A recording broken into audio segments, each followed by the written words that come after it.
Bago ang lahat, kakalaglag pa lang ng Minnesota na base naman kay Dirk. Ngayon lang siya nakakita na yung isang team umayaw na 8 minutes pa yung natitira sa laro.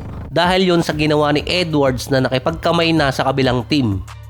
May mga key player naman na mawawala sa lineup ng Minnesota. Yung isa doon, free agent, si Ayo Dosunmu. Unrestricted free agent siya kaya pwede siyang lumipat ng ibang team.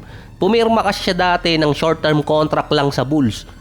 Based pa naman sa mga report, tumaas ang market value sa free agency ni Dosunmu at isa siya sa mga player na dapat i-retain ng Minnesota pagdating ng off-season. Nag-average pa naman siya ng 14 points, 4 rebounds, 3 assists, 1 steal, 52 and 41%.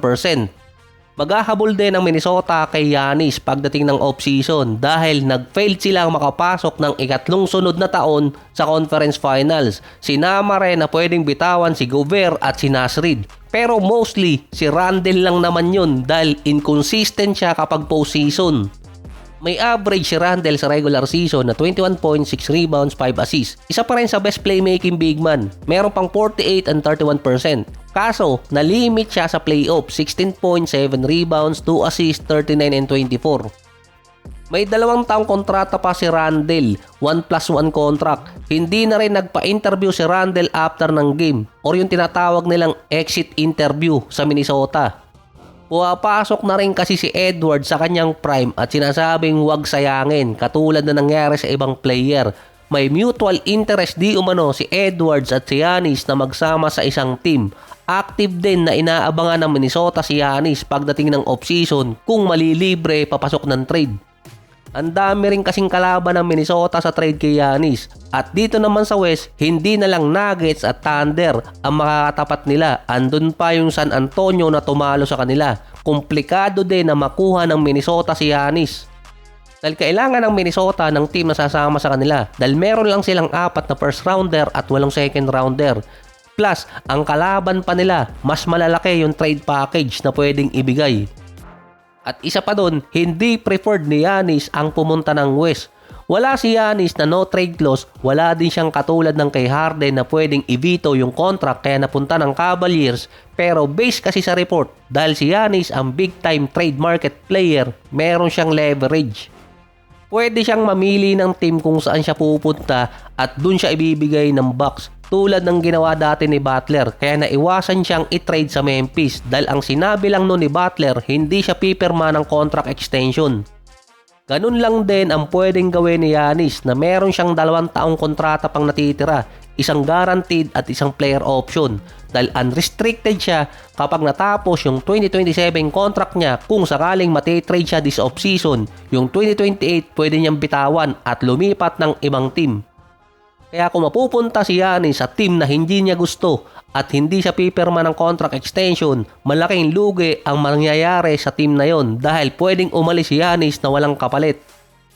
Isang team lang din kasi sa West ang sinabing may interest si Giannis. Yun lang ang Minnesota kasama si Anthony Edwards. Dahil base kay Sam Amick, ayaw talaga ni Giannis na mapunta ng West dahil sa challenge. Mahihirapan siyang manalo dun.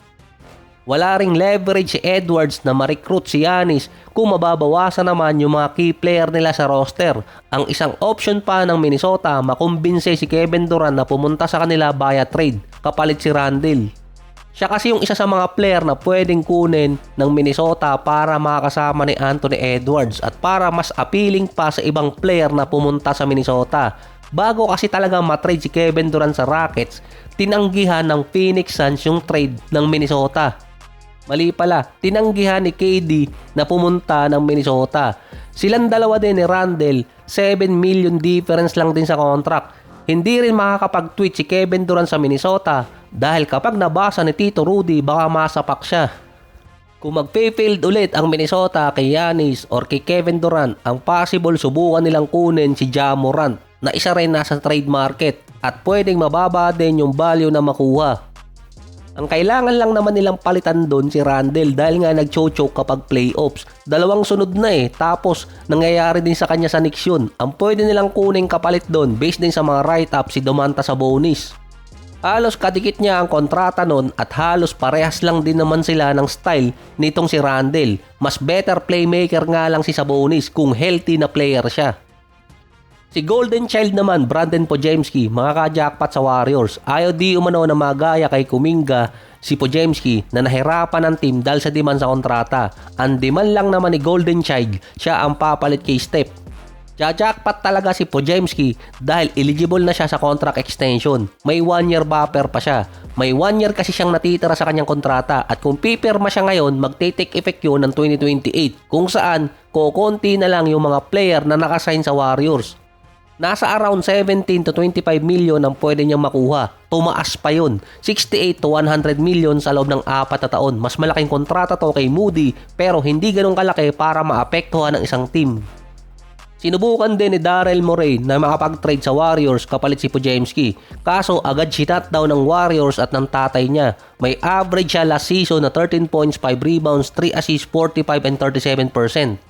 Okay naman kasi yung season talaga ni Podziemski, pero aminado rin kasi siya na kaya galit sa kanya yung ibang mga fans dahil sa sinabi niyang gusto niyang maging better kay Steph at siya ang papalit kay Steph. Yun lang naman kasi ang kinainis talaga ng mga fans dito kay Podziemski. Pero kung pagbabase yun yung season, okay rin naman yung nilaro niya.